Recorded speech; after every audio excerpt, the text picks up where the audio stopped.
Shalom Lahem, que abuelos bendigan el nombre de Yahshua. Para esta semana vamos a estudiar Daniel número 11, los reyes del norte y del sur. Usualmente cuando hablo de la Biblia, yo le digo a las personas que la Biblia es muy fácil de entender y lo es. Realmente en sí la Biblia se explica a sí misma. Pero lo que es este texto, la verdad que está bastante complicado. Vamos a estudiarlo y vamos a analizar quiénes son todos estos reyes, porque resulta que en el capítulo pasado Yahshua, sí, el Mesías, se le aparece al profeta Daniel, al profeta Daniel, y le dice que le va a dar una visión de lo que viene al futuro. Y así es, la visión que le da, la que vamos a leer aquí en el 11, es bastante complicada, aunque se entiende para una persona que conoce mucho de historia, una persona que no conoce bastante de historia le va a ser imposible comprenderla. En el uno dice así: sin embargo, ya yo estaba levantado dando soporte y confirmando a Daryavex, el Medo, en el primer año de su reinado. Bueno, aquí Daniel nos está contando simplemente de que ya es el primer año del reinado de Darío el Medo y que él era uno de sus sátrapas y uno de sus consejeros. Dice así en el 2: lo que te voy a decir ahora es verdad. Tres reyes se levantarán en Persia, seguido de un cuarto, que será con más riqueza que todos los otros, y cuando él se haya fortalecido por medio de su riqueza, él agitará a todos contra el reino de Grecia. Entonces un rey poderoso se levantará y él reinará sobre un gran imperio y hará de acuerdo a su voluntad. Ok, vamos a ver de quién se está hablando. Primero, ¿quién nos está hablando en este texto? Quien nos está hablando es Yahshua. Yahshua le está diciendo a Daniel, el profeta, de que van a haber unos reyes que se van a levantar. Dice así, de nuevo, dice: yo te voy a decir ahora es verdad. Este es Yahshua hablándole a Daniel para que escriba la profecía. Tres reyes se levantarán en Persia. Se van a levantar tres reyes en Persia, seguido de un cuarto. Este cuarto rey va a ser muy poderoso. Este va a ser Jerjes. Ya lo vamos a ver bien. Dice que será con más riquezas que todos los otros, y cuando él se haya fortalecido por medio de sus riquezas, él agitará a todos contra el reino de Grecia. Aquí tenemos que Jerjes va a ir a luchar contra Grecia. Vean, estos son los tres reyes de los que se comentan en la profecía. Dice que el primero se llama Cambises, Cambises segundo. Este fue uno de los primeros reyes de los que se está mencionando aquí. Dice que es hijo de Ciro el Grande. Ciro el Medo es uno y Ciro el Grande es otro. Dice, gobernó en el año 530 y en el 522. Es famoso en la historia por expandir el imperio al conquistar Egipto. Este fue un conquistador de Egipto. ¿Cuál es el segundo rey? El segundo rey se llama Esmerdis. Este Esmerdis, o se le conoce históricamente como el falso rey, es un rey usurpador y hermano de Cambises. O sea, es hermano de Cambises, pero él usurpó el trono. Se sabe que gobernó en el año 522 del Mesías, antes de Cristo, pero solamente gobernó unos pocos meses. Después de este rey usurpador vino Darío I. Este Darío I gobernó en el año 522 y el 486. Reorganizó el imperio en provincias, lo que se conoce como satrapías. Los sátrapas, recuerdan los sátrapas que se mencionan en la Biblia, que son como posiciones políticas o se puede decir que son como gobernantes de ciertos sectores del imperio, de las provincias, tal cual. Bueno, él construyó la famosa capital de Persépolis y la primera guerra médica, que estas guerras tan famosas históricamente que fueron pues muy brutales. Ahora tenemos al famoso rey Jerjes. Este Jerjes en la Biblia se le conoce como el rey Asuero y fue el esposo de la reina Esther. El que no conoce la historia de la reina Esther, bueno, ahí está en la Biblia. Realmente Esther no se llamaba Esther, se llamaba Hadasa, que en hebreo significa flor de mirto. El nombre es importante, ¿por qué? Porque el nombre tiene un simbolismo. La flor de mirto o el mirto es una de las tantas ramas que se utilizan para hacer una azúcar. La azúcar, que aunque se puede improvisar con lo que hay, se utiliza bíblicamente con la palma, con el mirto, con sauce del arroyo, con etcétera. Es lo que se utiliza para hacer una azúcar en la fiesta de Sukkot. Ella se llama flor de mirto, así tal cual, que es la palabra Hadassah. Y le cambiaron el nombre a Esther, no sé por qué, para tal vez quitarle su identidad israelita, como han hecho tanto con la Biblia. Entonces, este rey Asuero, el que es Jerjes I, que fue un rey muy poderoso y tuvo un gobierno muy fructífero, con más riquezas que los otros. Él fue el más rico de estos reyes que acabamos de mencionar, de estos tres reyes pasados. Y él agitó y recolectó gente de otras naciones para ir a atacar a Grecia. Eso es lo que nos dice el texto, que iba a venir un rey que iba a agitar y que iba a atacar a Grecia, y así fue, que es impresionante la exactitud con la que habla Daniel en esta profecía, porque es Yahweh, claro, quien le está hablando. Bueno, ahí terminamos con la primera parte de la profecía. Ya como tiene profecía, este texto es bastante complejo y extenso. Dice en el 3, entonces un rey poderoso se levantará. ¿Quién es este? Ahora estamos hablando del rey poderoso que va a venir de Grecia. Este rey es Alejandro Magno, que es muy conocido históricamente por cualquiera y no hay que mencionar mucho ni mucho de su historia. Pero bueno, vamos a leer qué dice aquí. Entonces un rey poderoso se levantará y él reinará sobre un gran imperio. Este gran imperio fue el imperio de Alejandro Magno, que fue un imperio más grande que el imperio babilónico y que el imperio asirio y que el medo-persa, claro está. Dice, un gran imperio y hará de acuerdo a su voluntad, así fue. Él hizo lo que quiso, él gobernó como quiso, hizo, bueno, y destruyó imperios y gobernó y atacó provincias que se creían imposibles de gobernar, como lo era la India. Él llegó a la India y se apoderó de la India también, de bueno, un gran territorio de la India, pero la India lo engañó a él. Hay una historia muy curiosa que se dice que cuando él llegó a un templo de la India, él vio cómo las estatuas lloraban, pero lo que hacían era que ellos metían tubos debajo de las estatuas, por dentro. Y estas estatuas, al presionar algo, lo que hacían era lanzar agua que ellos mismos metían. Entonces él se impresionó tanto que les devolvió el reino a la India. Hay una historia un poco larga. Ahí fue donde él también aprendió a utilizar los elefantes para la guerra. Y adoptó muchos elefantes de ahí para, bueno, para otras guerras posteriores. Pero bueno, continúa diciendo en el 4, pero una vez que él aparezca, su reino será quebrantado y dividido los cuatro vientos del cielo. ¿Por qué dice que los cuatro vientos del cielo? Los cuatro vientos es norte, sur, este y oeste. Cuando Alejandro Magno murió, como él era gay, entonces no tuvo hijos, y al no tener hijos no tuvo heredero genético de su propia cera, de su propia semilla. Entonces se le heredó a sus cuatro generales, por eso dice que a los cuatro vientos, porque de hecho así fue. Ellos se dividieron por norte, sur, este y oeste, y después entraron en conflicto, sus propios reinos se entraron en conflicto antes de haber sido amigos por tanto tiempo. Aquí en el 4 de nuevo dice, pero una vez que él aparezca, su reino será quebrantado y dividido en los cuatro vientos, que ya lo comentamos. No será heredado por su cera, por su descendencia, y no será gobernado con el poder que tenía, porque su reino será desarraigado y pasará a otros distintos de su posterioridad, que es lo que yo les estaba comentando de sus generales que se dividen el reino y entran en guerra entre ellos mismos. Vamos a ver qué más dice en el 5. El rey del sur será fuerte y uno de sus príncipes prevalecerá sobre él y él obtendrá un gran dominio. Aquí estamos hablando ya de otro imperio. Ya el de Alejandro Magno ya no vamos a hablar más, vamos a hablar de este otro. Dice en el 6. Después de un número de años ellos formarán una alianza. La hija del rey del sur se acercará al rey del norte para hacer un trato, pero ella no retendrá su poder, ni la cera, ni su descendencia, ni sus hijos. De él prevalecerán.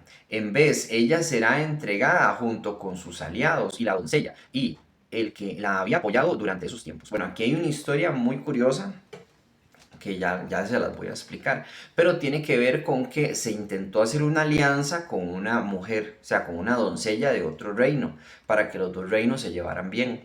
Pero esta alianza se rompió por varias partes. Vamos a buscarlo bien para explicárselos. Esto habla de dos dinastías, que una es del sur y la otra del norte. La del sur pertenece a la de Egipto, a la dinastía tolemaica. Y la del norte pertenece a Siria, a la dinastía seleucida. Todo esto aconteció en la Tercera Guerra Siria.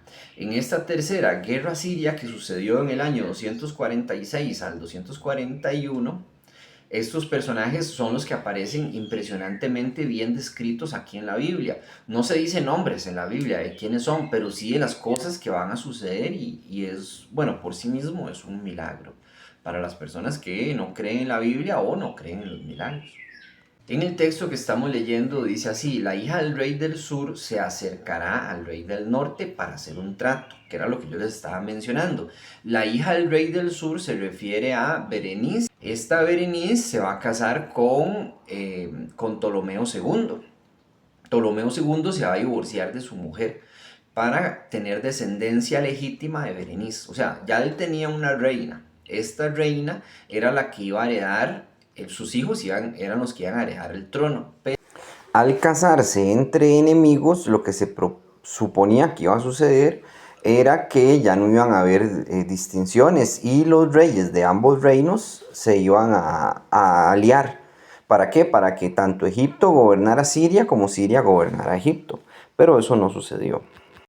Entonces, ¿quién es este rey que le entregó su hija a Egipto?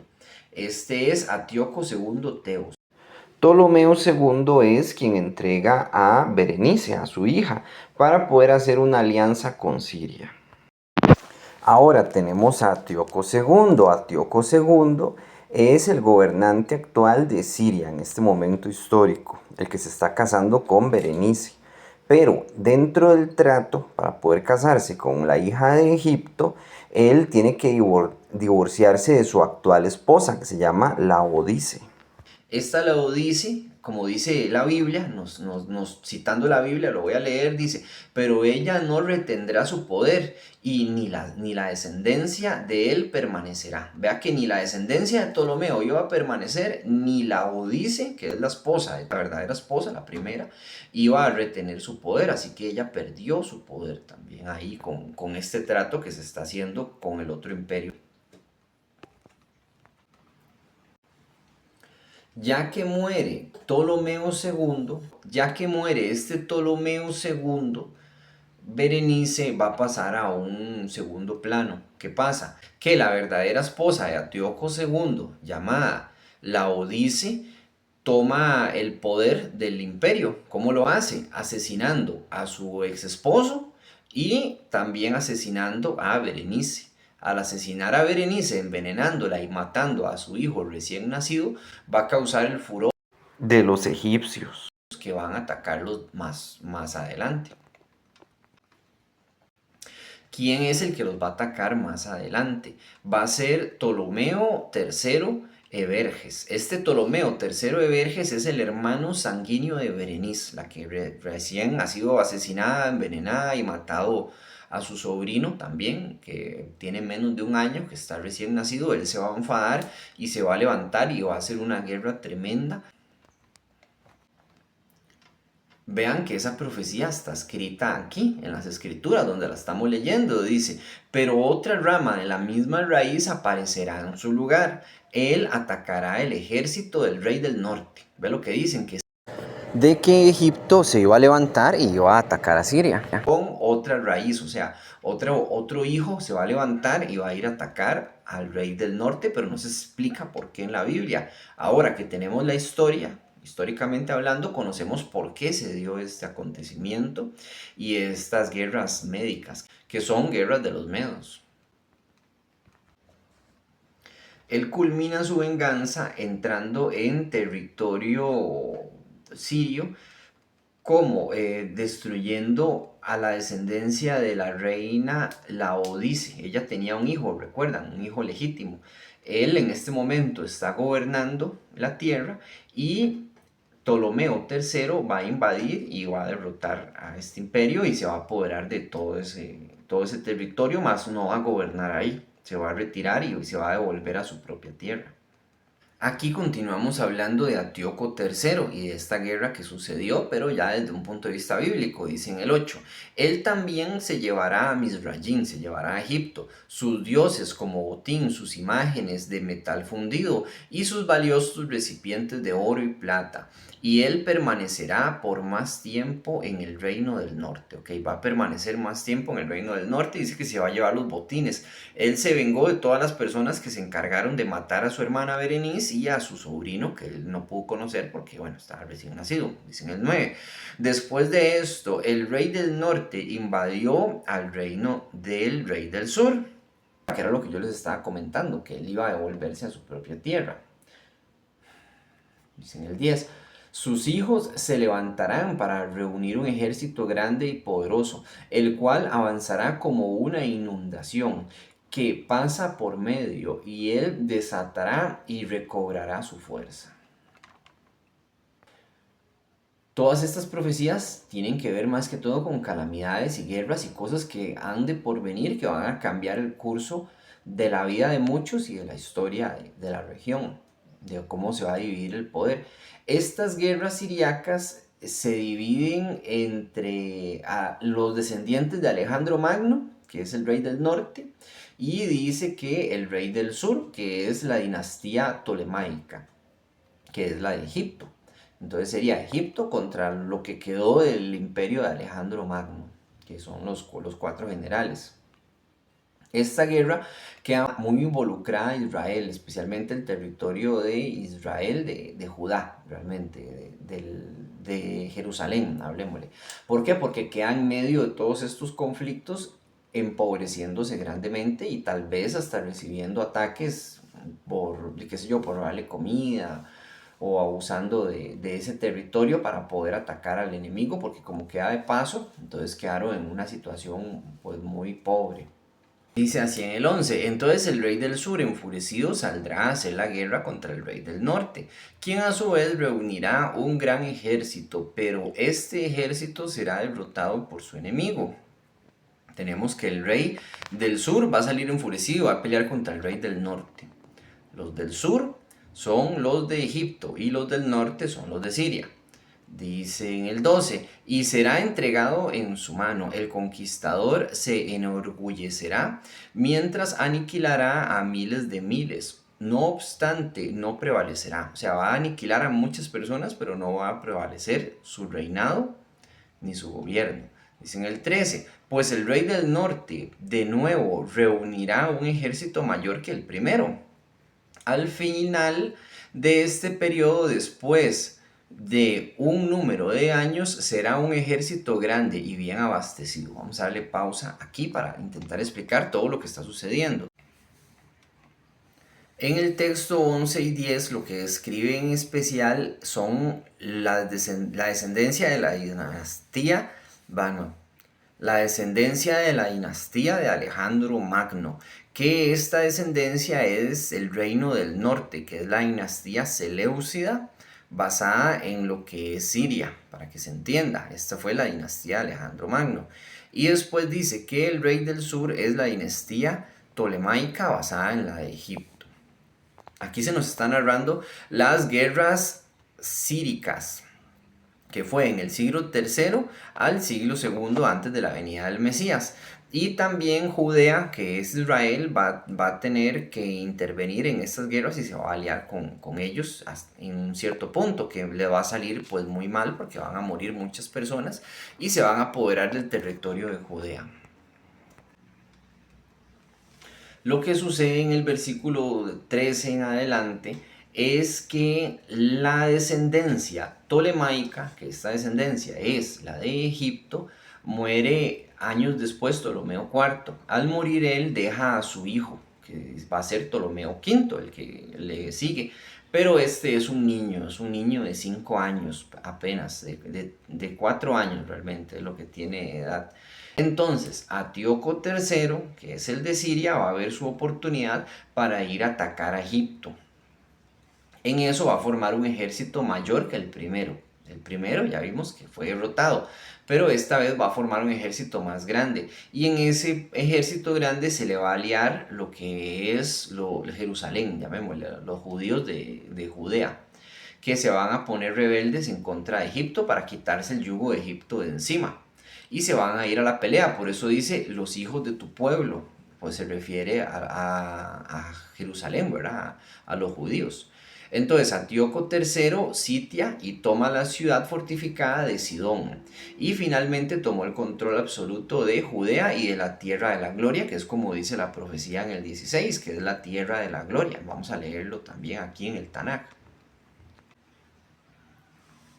Vean cómo la profecía es tan exacta con la historia y cómo se conecta. En el 14 dice, y en estos tiempos muchos se levantarán contra el rey del sur, que esto es contra Egipto, que se van a levantar muchas personas contra el rey de Egipto, que eso es lo que estábamos leyendo de Ptolomeo III, perdón, de Asuero III, ay, me olvidó, 1, 2, 3, que esto es lo que estábamos leyendo sobre el rey de Siria, que va a reunir mucho ejército y entre esos van a estar los judíos, dice, y los hijos de los saqueadores de tu pueblo, vea, los saqueadores de tu pueblo, le está diciendo el Mesías a Daniel que la tribu de Judá se va a levantar, dice, se exaltarán a sí mismos para establecer la visión y ellos fracasarán, ellos van a ir a pelear contra Egipto y van a fracasar, eso es lo que está diciendo. Esto va a provocar que Egipto se apodere aún más de la tierra de Jerusalén. Dice en el 15, entonces el rey del norte vendrá, levantará rampas de asedio y capturará ciudades fortificadas y las armas del rey del sur del rey del sur soportarán y sus elegidos se levantarán, pero no habrán fuerzas para levantarse. O sea, los sirios se van a intentar oponer, pero no, van a venir y van a sitiar, van a hacer un asedio, los van a sitiar y van a venir con rampas y van a entrar a las ciudades y bueno, van a derrotar a los sirios, eso es lo que está diciendo. Dice en el 16, el invasor hará como de acuerdo a su voluntad, nadie podrá resistirse, así que se establecerá en la tierra de gloria, o sea, se va a establecer en la tierra de gloria. ¿Cuál es la tierra de gloria en la Biblia? Es Jerusalén, entonces se va a establecer ahí, Egipto. Dice, y será consumida por su mano. En el 17, él determinantemente avanzará con la fuerza total de su reino, pero hará trato con el rey del sur y le dará una hija en matrimonio. Su objetivo será destruirle, pero el trato no prosperará ni funcionará a su favor. Ya vamos a ver la explicación de esto. Dice en el 18, después pondrá su atención en las tierras costeras y en las islas y capturará muchas. Pero un comandante del ejército hará cesar su afrenta y causará que su afrenta se vuelva sobre él. Después de esto, él pondrá su atención en las fronteras de su propia tierra, pero será debilitado, caerá y no será visto de nuevo. Bueno, ¿de qué habla estos otros textos? Habla de que se va a enviar a un hombre a extraer las riquezas de Israel, de Jerusalén, del templo. Este hombre que se envía le sale, como decir, un tiro por la culata. ¿Por qué? Porque la persona que lo envía más tarde, este mismo cobrador de impuestos lo termina envenenando y lo termina matando. ¿Quién gobierna en esta época? Gobierna el imperio sirio con Antíoco IV Filopatro, que es el de la moneda que les estoy mostrando. Él va a enviar a un cobrador de impuestos llamado Heliodoro. Este Heliodoro va a ser el que va a saquear al templo, le va a sacar sus riquezas y va a sacar dinero. En el libro de los Macabeos aparece una historia con este Heliodoro, que resulta que él entra en el templo a robarse las cosas. Cuando él entra a robarse el dinero junto con varios soldados, un hombre, un caballo blanco aparece con una armadura dorada y lo azota, lo golpea con el caballo, con los cascos delanteros. Y después otros dos hombres aparecen de la nada también y lo empiezan a azotar y a azotar casi hasta la muerte. Esta historia hace alusión a que estos eran ángeles. Hay personas que dicen que el que aparece primero en el caballo blanco es Yahshua, ¿verdad? Pero estos libros, recuerden que están fuera del Tanakh. Podemos decir que son reales o que son falsos. Bueno, no sabemos. Hay mucha discusión en el tema. Regresando a la historia, Heliodoro, el cobrador de impuestos que entró al templo con tanta arrogancia, estaba a punto de morir y los amigos de Heliodoro le pidieron al Cohen Agadol de aquel entonces que por favor orara por él para que no muriera, y él lo hizo porque temía que creyeran que los judíos eran los que querían matar a Heliodoro y matar a un canciller o a algún hombre de importancia del gobierno sirio. Entonces él accedió, este hombre vivió, después de vivir fue y mató a Antíoco IV, para que ustedes, a Seleuco IV, perdón, a Seleuco IV, entonces para que ustedes conozcan un poco qué fue lo que sucedió en esa época. Dice, habla del sucesor del hijo de Antíoco III. Este es el sucesor de Antíoco III, que fue el que conquistó la tierra y hizo toda esta guerra que estábamos mencionando. ¿Cuál guerra es? La de Egipto contra Judea y contra los sirios, que ellos perdieron humillantemente y se apodera de Judea. Dice, llamado Seleuco IV Filopatro. Este Seleuco IV va a ser el hijo del conquistador. Dice, su reino estará quebrado debido a las deudas con Roma. Él tiene deudas con Roma y el reino está pues en una situación mala económicamente. Dice, por lo que envió a un ministro llamado Heliodoro, un saqueador, saqueando las riquezas del templo en Jerusalén. Como bien dice la profecía, Seleuco IV murió poco después, de forma repentina, ni en ira ni en batalla, tras ser envenenado en secreto por ese mismo ministro. O sea, él no muere ni en ira ni en batalla. ¿Por qué? Porque él murió de pronto siendo envenenado por este ministro que él mismo envió a robarse las riquezas. Véanlo aquí, como estábamos leyendo, lo dice en el 18. Después pondrá su atención en las tierras costeras y en las islas y capturará muchas. Pero un comandante, este es Heliodoro, que es el que lo envenena y que lo manda a recoger los impuestos, del ejército hará cesar su afrenta y causará que su afrenta se vuelva sobre él. O sea, él está afrentando a la gente con los impuestos, se está apoderando de lugares costeros, de islas y demás. Pero esta afrenta se va a volver sobre él. ¿Cómo? Porque lo va a matar. Dice en el 19, después de esto, él pondrá su atención en las fronteras de su propia tierra, pero se debilitará, caerá y no será visto de nuevo. ¿Por qué no va a ser visto de nuevo? Bueno, pues porque va a morir. Dice aquí en el 20, vea que queda más claro. Vean aquí lo que yo les comentaba de este Heliodoro, que lo van a enviar a recoger impuestos. Dice en el 20, en su lugar se levantará uno de su raíz, que enviará un extractor por lo mejor del reino, obteniendo gloria real. Pero en esos días él será quebrantado, aunque ni en ira ni en batalla. Por eso les digo que va a ser envenenado. Bueno, la historia nos dice que va a ser envenenado, pero aquí en la Biblia se nos dice que no va a morir ni en batalla ni en ira. O sea, va a morir asesinado, pues, pero por este Heliodoro, que le va a salir el tiro por la culata. Ahora él lo envía a recoger impuestos y sí, lo consigue, recoge muchas riquezas para el reino, pero al final este hombre lo termina traicionando. Dice en el 21, se levantará en su lugar de él un hombre despreciable que no tiene derecho a heredar la majestad del reino, pero vendrá sin aviso y tomará el reino por engaño. Voy a hacer un punto aquí. La majestad del reino se refiere al reino de Jerusalén, de Judá, y que va a tomar este poder y esta potestad. ¿Quién es este hombre? Este es Antíoco Epífanes, el famoso Antíoco Epífanes, que profana el templo llevando un cerdo al templo y sacrificando el templo ahí, que después muere por una enfermedad espantosa que se llena de gusanos. Parece como si los gusanos se lo estuvieran comiendo vivo, pero que él no puede morir. Es una enfermedad muy curiosa. Hay personas que apuntan a diferentes tipos de enfermedades como lepra y demás, pero cuando lo leamos nos vamos a dar cuenta de que esa enfermedad es como algo sobrenatural, como una maldición muy grande que le cae por profanar el templo. Y bueno, vamos a hacer una pausa aquí, no vamos a seguir leyendo porque el video se nos hace un poco largo. Dejémoslo para una segunda parte para hablar más sobre este Antíoco Epífanes y sobre la guerra de los macabeos que se está profetizando aquí también, es muy interesante. Entonces, que abuelos bendigan el nombre de Yahshua. Nos vemos la próxima semana, si abuelo permite. Shalom, Urahot, paz y bendiciones.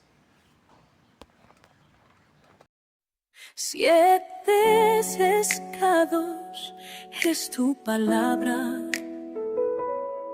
como fuego purifica pecado.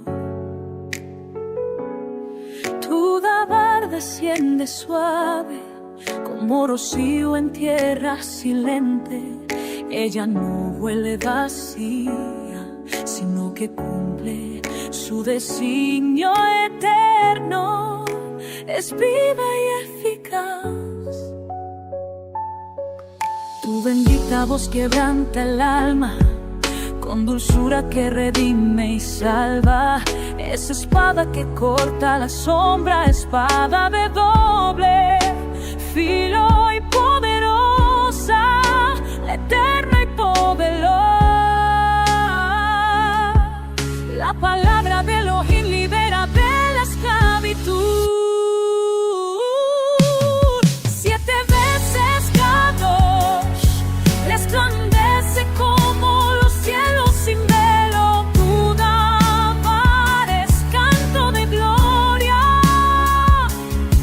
es la voz del Altísimo limpia, como plata refinada. Apártame, apártame, mi Adón, para agradarte, como el incienso que sube al trono.